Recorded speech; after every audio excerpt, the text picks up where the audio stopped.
夏天出汗和不出汗的人，谁能长寿？两者或相差15年寿命。李爷爷年近80，但身体硬朗，每天早晨都会在村里的小道上跑几圈，回家后总是大汗淋漓。他坚信出汗是排毒的好方法，每次大汗淋漓后都感到精神焕发。而王奶奶却不同，她年过70，喜欢在家中做些轻松的活动，即便天气炎热，她也很少出汗。她认为少出汗才是保养身体的秘诀。关于出汗，却有着诸多的谜团和争议。出汗这个看似平常的生理反应，背后究竟隐藏着怎样的健康密码？是决定我们寿命长短的关键因素，还是只是身体调节体温的一种方式？一、出汗是身体在排毒吗？在人们的日常生活中，出汗常被视作身体的一种排毒方式。这一观念似乎深入人心，以至于许多人认为出汗越多，体内的毒素排出的就越彻底。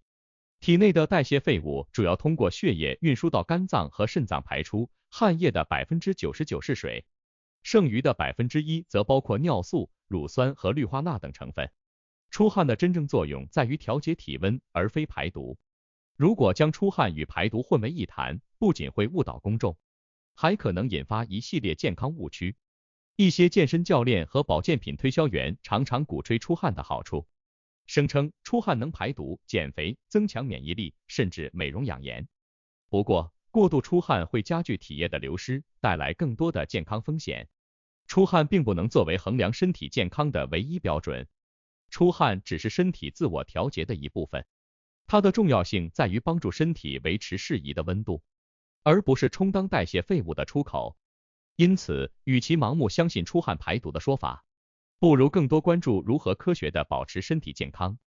在这个充满矛盾和误区的话题中，人们应当理性看待出汗的作用和意义，理解出汗的真实作用，有助于破除迷信，正确管理自身健康。二、出汗量与健康的关系。在夏天的大街小巷，总能看到两类人，一类是稍微动一动就满头大汗，仿佛刚从桑拿房里出来；另一类则是即便在烈日下，也只是微微出汗，仿佛身体有着天然的散热系统。这两类人谁更健康？出汗量与健康究竟有何关系？一、出汗多的人更健康。研究表明，出汗多的人通常体内新陈代谢更加旺盛，正如锻炼时心跳加速、呼吸加深一样。出汗也是身体应对外部环境变化的一种反应。研究发现，健康状况较好的人往往出汗更多，这可能是因为他们的身体能够更有效地调节温度和排出多余的水分。想象一下，运动场上的运动员在比赛中汗如雨下，但这并不妨碍他们保持高水平的体能状态。相反，那些很少出汗的人，或许身体内的水分代谢和热量调节能力较弱。因此，出汗多的人可能在某种程度上代表着身体更加健康。二、出汗少的人一定不健康。然而，出汗少是否意味着不健康呢？事实并非如此简单。出汗量的多少受多种因素影响，包括基因、体质、环境和生活习惯等。这并不意味着他们的健康状况不如出汗多的人。三、出汗与健康长寿之间的微妙关联。最具争议的一点在于出汗量与寿命的关系。虽然出汗多的人可能新陈代谢更好，但这并不直接证明他们的寿命更长。同样，出汗少的人也不一定因此寿命较短。健康的长寿离不开良好的生活习惯和适当的身体锻炼。不论出汗多或少，都应注重平衡饮食、规律作息和适量运动，才能真正保障健康长寿。出汗与健康的关系远未彻底揭开，未来的研究将继续探索这一领域的奥秘。从生理机制到环境影响，从基因差异到生活习惯，每一个因素都可能影响出汗量与健康的关联。科学家们期待通过更深入的研究，揭示出汗对人体健康的更全面的影响。三、出汗多与出汗少的原因。一、天生汗腺的差异。首先，出汗量的多少，很大程度上取决于每个人天生的汗腺数量和分布。这就像一些人天生发量多，而另一些人发量稀疏一样，是先天因素决定的。汗腺主要集中在腋下、前胸和后背等部位，因此这些部位常常是汗水的主要聚集地。此外，基因也在其中扮演了重要角色。某些人天生就汗腺发达，出汗多是他们身体自我调节的一种表现。而另一些人汗腺数量少，即便在高温环境中，也难以大量出汗。二、生活习惯与体液平衡。生活习惯与体液平衡密切相关，出汗多少并非单一因素决定。通常，饮水充足的人汗腺更为活跃，因此出汗更多。水分摄入不仅调节体温，还维持体液平衡，使汗腺高效运作。因此，养成良好的饮水习惯，不仅对身体大有裨益，也能影响出汗量。饮食、运动以及日常作息同样对出汗有着重要影响。相对而言，久坐少动者，新陈代谢缓慢，汗腺活跃度下降，出汗量相对减少。出汗量少未必是不健康的标志，但合理的饮食和运动习惯的确能改善这一状况。经常进行体育锻炼，不仅强身健体，还能促进新陈代谢，汗腺更加活跃，出汗量也会增加。尤其是现代生活节奏快，很多人长期久坐不动，饮食不规律，加上压力大，作息不稳定，这些都对身体产生负面影响，导致出汗异常。总之，出汗多或少与个人的生活方式息息相关。无论是充足饮水、均衡饮食，还是坚持运动、规律作息，这些良好的生活习惯都能维持体内平衡，影响出汗量。三、出汗后健康状况的反应。有趣的是，出汗的多少也能反映出一个人的健康状况。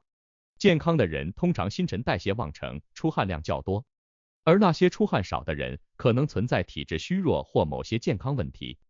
然而，也不乏一些例外情况，比如有些人即便出汗少，但身体依然健康，这是因为他们的身体代谢和调节功能依然强大。综上所述，出汗多与出汗少涉及到先天的汗腺差异、生活习惯以及个人的健康状况等多方面因素。理解这些原因，有助于更好地管理日常生活中的出汗问题，保持身体健康。四、出汗后需注意事项。在炎炎夏日，出汗如同吃饭喝水一样成为日常。虽然出汗是身体调节温度的一种方式，但出汗后如果不注意一些细节，可能会给身体带来不必要的麻烦。以下几个小贴士能帮助避免出汗带来的不适，让身体在夏天依旧保持健康。一、及时补水，别贪冷饮。夏季酷暑，汗流浃背之时，许多人习惯性的想要喝上一大杯冰镇饮料，仿佛只有冰凉刺骨的饮品才能迅速消解暑热，恢复清凉。大量冷饮不仅使得体内冷热失衡，还可能引发胃肠不适，甚至导致更多出汗。冰镇饮料虽然一时爽快，但冷热刺激易引发身体不适，甚至可能导致腹泻或胃痉挛。温水和常温水则能温和的为身体补充水分，不仅能迅速恢复体力，还能避免因冷饮导致的二次出汗。此外，淡盐水的作用不可忽视，尤其对于运动量大或出汗多的人，淡盐水能有效补充电解质，防止因大量出汗引起的电解质失衡，从而预防头晕、乏力等症状。二、擦汗方式有讲究。出汗后随手拿毛巾一抹，似乎是再自然不过的动作了。然而，毛巾的选择和使用方法却有不少讲究。用干毛巾或温热毛巾擦汗，不仅可以迅速吸干汗液，还能避免刺激皮肤，让人感觉更加舒适。相反，用冷毛巾擦汗，虽然一时凉爽，但会导致毛孔迅速收缩，汗液不能正常排出，反而可能引发皮肤不适。此外，出汗后最好避免使用湿巾或纸巾擦汗，湿巾中含有的化学成分可能对皮肤产生刺激，而纸巾则容易碎屑附着在皮肤上，引发不适。使用干净的棉质毛巾是最佳选择。三、不宜立即洗澡。不少人在大汗淋漓之后，第一反应就是迅速冲个凉水澡。对体质较弱的人而言，这种骤冷骤热的刺激极易带来更严重的健康问题，甚至可能引发寒气入侵、血压波动等严重后果。适宜的做法是，出汗后先用干毛巾擦拭汗液，待体温逐渐恢复正常，再选择温水洗澡。这种温和的处理方式才是夏季养生的明智之选。正确的补水、合理的擦汗方式和科学的洗澡方法，都是保障夏日健康的重要措施。记住这些小贴士，不仅能让出汗变得更加舒适，还能有效预防相关的健康风险。结语：在三伏天，我们更要懂得正确应对出汗，做好补水、擦汗和避免马上洗澡等措施。总之，我们不能仅仅凭借出汗这一单一现象来判断健康和预测寿命，而是要综合考虑各种因素，保持良好的生活习惯和积极的心态。